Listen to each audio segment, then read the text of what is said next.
All right, hello and welcome to Double Play Sports. I'm James, and today we're here with former New York Mets pitcher Jerry Blevins. Jerry, how you doing today?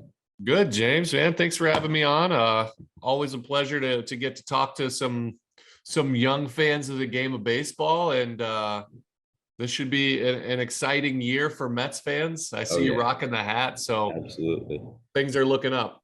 Yeah, I was actually rocking my Jerry Blevins socks back from 2018 a few days ago. So that's how you know I'm a true Mets fan here. So my Heck, first that's question for true. you, my first question for you is right out of high school, you didn't receive any D1 offers right away, but you tried out and made the team at Dayton. What mindset did you have to keep pushing at your dream, even though it was difficult to achieve? It's basically just understanding that my dream of playing college or in the big leagues is a dream, but there's smaller things along the way that you can do to try to achieve that. And so if you just try not to get too big picture all the time and think about um the light at the end of the tunnel, and just think about the small steps that you can do right in front. And just, for me, it wasn't the door was never closed for playing in the big leagues, but obviously it was, it was like a pipe dream for the most part. But then playing college baseball seemed a much more achievable goal along the way that would get me those steps. And so that's what I focused on, just doing what I can do today to think about the bigger picture later. Yeah, absolutely. So you were then drafted in the 17th round by the Chicago Cubs in 2004. You played 3 seasons in the Cubs system. So there's a lot of talk about life in the minors and how it has been. We've talked to guys who played in the minors during the 70s, and it seemed a little bit crazy. How was minors life for you? It was crazy, but as a 20-year-old kid, you don't know any better. You know what I mean? I always played sports. I had, little odd jobs here and there working at an ice cream spot. So this was a big deal. This is my first time away. I lived with my parents, and then I went to college and then came home with my parents. And now this is my first time out. And now all of a sudden I'm a professional.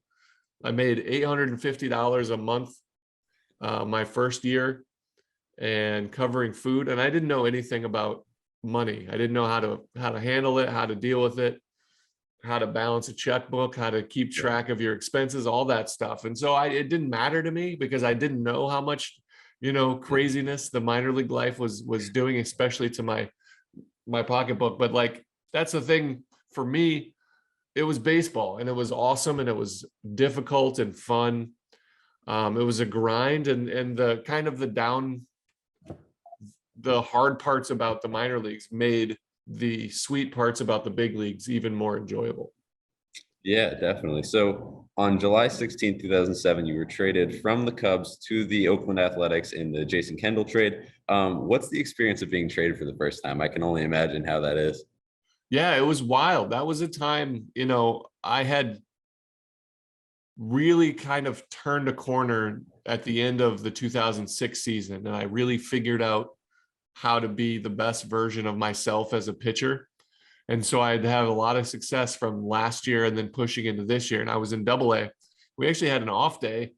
I was in Tennessee, and we saw my name on the ticker, like me and all my roommates, like 8 guys living in a small house. My name came across the ESPN bottom line, and this is before Twitter. Yeah. This is before all that. And so it was like, oh my gosh. And then, I barely had a cell phone. Yeah. And so I'm like, waiting for a call from somebody in Mhm. charge to tell me what I need to do, because I know that I'm traded now. I didn't have an agent then. I didn't have one that that was worthy of a big league client, that just didn't know the ins and outs, or to call me, that kind of stuff. And so it was all a whirlwind. And so I got a call probably 20 minutes later, and call from the Cubs saying, thank you and good luck, and then a call from the A's saying, meet us here. So it was wild but fun. Yeah, yeah. So then later that season, you made your MLB debut on September 16th at the Coliseum. What was the moment like stepping on the rubber for the first time with thousands and thousands of fans all around you? Yeah, man.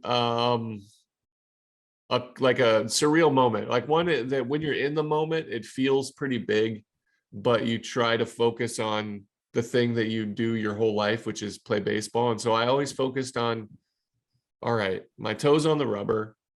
I'm looking at a catcher getting signs. I've been here before. Yeah. This is the way to do it. But I did have to like take a deep breath, and I looked around. I really soaked it in, because you never know what's going to happen. And so I enjoyed the moment, but I also tried to capitalize in that moment. So it's a back and forth between doing your job and laughing about how crazy life can be, and that you're actually on a big league mound. So it was a wonderful moment. Now that I'm fully retired, one of those, when I look back on it, still feels like 2 seasons ago. That's honestly, it feels like, oh, that was like 2 years ago. So it's pretty wild.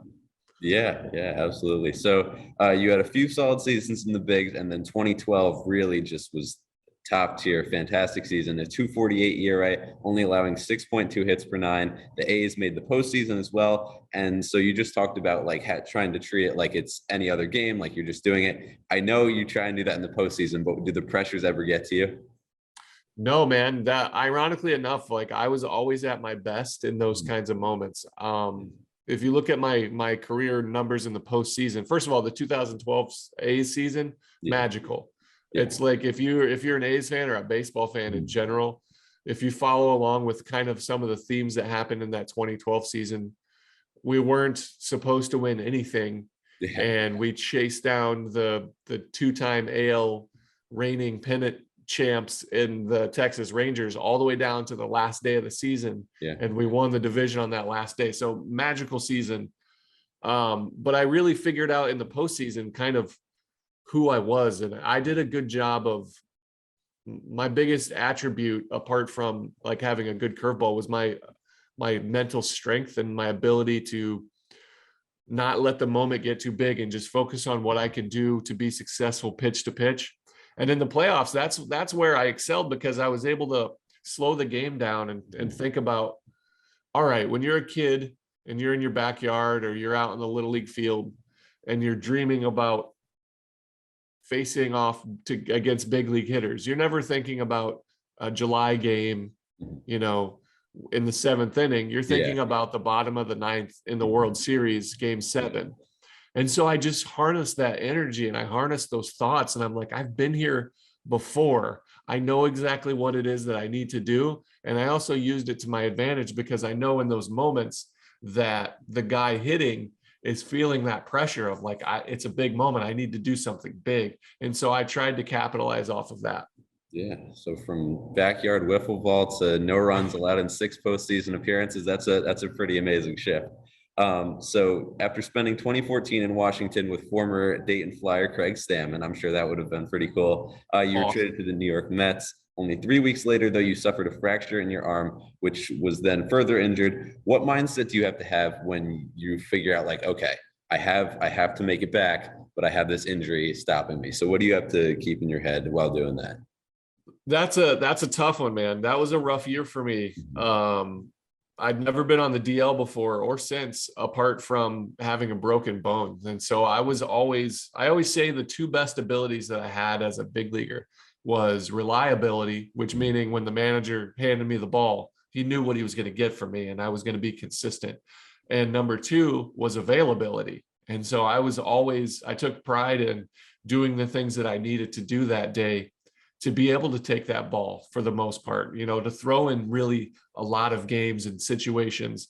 And so for me being injured, not only was it hard for me to deal with being away from the team and not being a participant and helping a team that ended up taking it to the World Series, it was really hard for me because I was in Port St. Lucie around nobody.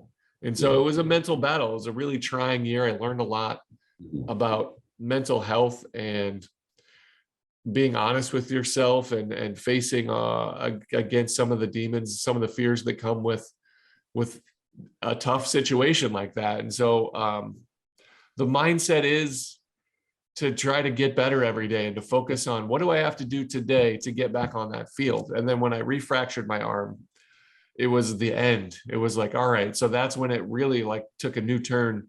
And it was like, all right, now I'm just a cheerleader. I want to root these guys on and help them win a World Series somehow. And so you just try to figure out the best way to do what it is that you're trying to do on any particular day. Yeah. So 2016, 2017 with the Mets, you talked about reliability. You were very reliable, posting a 287 ERA over the two seasons and 148 appearances while averaging 12 Ks per nine in your early 30s too, when a lot of pitchers start to fall off. How did you keep up such a high level of play? Were there some things you did off the field to keep up pitching at a very reliable high level? Yeah, man, that's kind of for me when it really came together. You mentioned 2012. That's when I really kind of figured out how to be a big leaguer in a sense, because it's hard, man. It's a different level of pressure, different challenge, 162 games, travel. It's difficult to manage for your body and for your mental health, traveling all the time, all the above. And so when I got into the East Coast and playing with the Nationals, I was on the East Coast, and my Ohio here, we're Eastern time zone. And so I got to be in a familiar place where all my friends and family back home, I can contact them a lot more frequently, and we can be in touch. And then I found a routine for myself. Travel's a lot easier on the East Coast. And plus it was like the culmination of where I'm at physically. My body is, I figured out a way to be at my peak. And then experience wise, I had all these innings and batters and pitches thrown that it became like a perfect storm. And then the coaching staff with the Mets, my teammates all chipped in, and it was like the perfect storm of age and body and physical ability and mental ability and where you are in your life. And so that was like the perfect symmetry of all those things factoring in for me for that couple year run. Yeah. So a moment I remember for your career when I was at home watching the Mets game, you came in late in the game. Joey Votto came up. You struck him out to end the game. I don't know if you remember that, but that was a really cool moment. But my question for you is, who was the most difficult hitter you ever faced? I do remember facing Votto because my family and my older brother in general is a big Reds fan. And so, he roots for me every time I was on the field, but in his heart, he's cheering on the Reds. Yeah. But I always like the whole there. My career separated into like two different eras. The first one is with the A's and coming up, and then there's the National League version. Mm-hmm. And I always assume so. There's two players, basically two hitters. The first one is Ichiro. Ichiro was a very tough out. Mm-hmm. Hall of Famer, obviously. Yeah. He could do everything. So even when you would succeed and he'd round the ball out to second base, he was so fast that he would beat it out. Yeah. And so he would like roll over on purpose, like hit it so bad that it was slow enough that he knew he could get a single. Or if you fell behind like 3-1, he could have hit a home run easy. Like he chose to hit the style that he hit. He chose to put the ball in play like that. His BP is some of the like top 5 I've ever seen in my life. If he wanted to hit home runs in his career, if he wanted to be a home run hitter, he could have hit 40 home runs a year, I think. Like, I truly believe that. He would hit like 250, 230 and hit 40. But he chose to play the style that he played. So it was always really difficult for me because he would fight, he would slap. It's hard to read his swing. And then the second part of my career, so I thought Ichiro would be the guy forever. The second part of my career, there's this guy named Freddie Freeman. Oh, yeah. And I had the hardest job facing him. And if you look at the numbers, he did really well against me. I figured him out for a while, but he did a lot of damage in a lot of positions. And it's because he had some of those same attributes that Ichiro had. He had amazing bat to ball skills, his ability to just hit anything in the strike zone. And his approach was really hard for me to figure out too. Like I talked about, like my experience, my stuff wasn't ever, Jacob deGrom stuff. I'm not going to blow you away just because of how good I am. I had to outthink you. And so I would read your swing mid at bat. I'd try to figure out what you're trying to do. If I know you're trying to get the runner over and you're trying to hit the ball the other way, I'm going to crowd you in. Or if you're looking curveball, I might bounce one in front because it's really hard for a hitter to guess a pitch and then get it and not swing at it because they're like, all right, I was correct. So you try to take advantage of certain scenarios, with Freddie, I could never read his swing. He has this really unorthodox, like low to high whippy swing. So he would swing at anything that he thought was a strike. Didn't care about what the pitch was. Didn't care about the count. If he thought it was a strike, he was going to swing at it. And he's really good. Obviously, he's got an MVP as well. Yeah. And so I had a hard time just reading him. So I'm not sure where they are. I still think Ichiro is 1A and then Freddie is 1B, like right here. But I'm not far enough removed to really evaluate those two guys. But they were by far for me the hardest guys I faced personally on a regular basis. Yeah, no, those are two Hall of Fame guys on and off the field too. So it's a really great combo there. So you eventually announced your retirement April 27th, 2021. And then during the 2021 season, you and content creator Jolly Olive started up the Mets podcast, Shea Station. I'm a listener of that really awesome podcast. Love hearing all the rankings and predictions you guys did before the season. And it's been great to see everything you've been up to this year so far. What inspired the podcast and what have been some of your favorite moments from doing it? So I've always really enjoyed like consuming podcasts. I've always enjoyed that kind of genre of content. And I post-playing career, so I got a taste of semi-retirement in the 2020 season because after they shut down spring training, my wife and I, we have two really young sons at the time. Now they're almost 4 and will be 3 at the October. So, but at the time, my youngest was basically brand new, and the pandemic season stopped. We had no idea what to do. I didn't have a team because I was with the Giants. So it became a perfect storm of I'm just going to opt this out. I don't have I'll just go home, just be with my family, get a taste of this, post baseball career. And I kind of started to do a lot more interviews like this, being on podcasts and getting the feel for it. And so I enjoyed that. I also really enjoyed doing radio work. And so when I was playing, I would have like a weekly call-in show, or when I was with the A's, Sean Doolittle and I had this show where we did like cool stuff for like the local TV, where we went to like Twitter and Lucasfilm, and I just enjoy the media side of things. And I feel kind of natural in front of a camera or behind a microphone. And so I'm actually rocking a John Boy hoodie right now. Very nice. They reached out to me and I wasn't doing anything after I retired, and I wanted to do something. I enjoyed staying at home. Podcast is something I can do from my office here in Ohio. And I just wanted to be a dad, but I still watch baseball because I'm a fan first. And I still love the Mets because I still have friends there. It's an organization that I truly adore and appreciate, the fans, the whole thing, living in the city. So it was like the perfect storm. They reached out to me. I was looking for something to do in this kind of world, and it was a proper fit. And I'm really glad I did, because I love the whole company, with the podcast in general. So this year we went to Arizona for the spring training, and we did all those PPPs, the player profile and projections. That was my favorite thing, because that was the first time that Jolly and I had been in the same room. So we'd known each other, we talk, we FaceTime, we do this podcast, but we, with the restrictions in New York and travel and me being in Ohio, we had just never crossed paths. So the whole company went to Arizona for spring training, and I got to be basically in studio and around all these guys. So that was the number one thing, doing those PPPs with Jolly. The Blitzball tournament was awesome.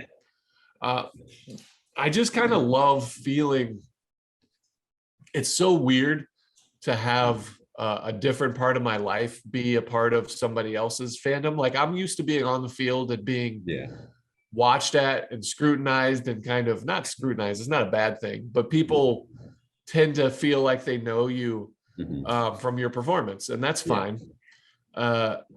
Now I'm communicating like verbally with somebody, and the weirdest part for me, and I remember talking to Jim, John Boy, the head, and Jolly all at the same time in Arizona. somebody had pointed out on my podcast that I say like great human being all the time. Yeah. And that blew my mind. It was so strange for me that people are actually paying attention, Yeah. because I don't look at the ratings and the numbers and the rankings for our podcast. I care and I want to do better, but it's not my cup of tea to dive in. And it's also, that's Jolly's job. So I'll let him cover that portion of it. But the fans like reached out to me on Twitter and they started saying like great human being. And it blew my mind, because I'm like, these guys are really paying attention, so much so that they're picking up the little quirks that my friends pick up, or my wife picks up, the things that you say repeatedly that they're like, oh, there's a cliche almost. And so that blew my mind. That was funny. And so we actually just made a t-shirt it's up on the John Boy website that says great human being. But that moment of like, that's a weird, in a good way, a weird connection to have with your audience, with the people that consume your podcast, because now I'm vulnerable in a different aspect and I'm sharing, so it was just fun. It was really like, and I still kind of get giddy. That was one of those moments for me on this side of the field, outside of my playing career, where I felt a real connection to the fans of baseball. And that's ultimately what I'm trying to do with my post playing career. I love doing the broadcasts on SNY. Absolutely love it. It's fun. I feel like I'm pretty good at it, which helps. I'm learning, and I'm when I find something that I enjoy and I feel like I have a knack for, I really kind of dive in and try to get as good as I can and be the best version of that. The same way I attacked baseball, the same way I do with fatherhood and being a husband and being a brother. Podcasting is a different itch completely. It's a whole different area of connection, and I really love it. And so I've been diving into this, trying to be the best podcaster I can as well. So it's been fun. Yeah. So I got 3 rapid fire questions just before we go. All right. First one for you. Who has been the most impressive Met to watch this year? Oh boy. Rapid fire. I'm going to go with Chris Bassett. Absolutely. Who do you believe is the face of baseball right now? Shohei Ohtani. Absolutely. And who is your GOAT all time? All time GOAT. That's a category. Give me like the greatest baseball player of all time. Yeah, greatest baseball. So for me, it's Ken Griffey Jr. That was the dude I grew up idolizing, still do to this day. Yeah. All right. Well, thank you so much, Jerry. It was great to have you on. James, I appreciate it, man. You did a really good job, man. That interview was solid. It was fun. I wish you the best of luck.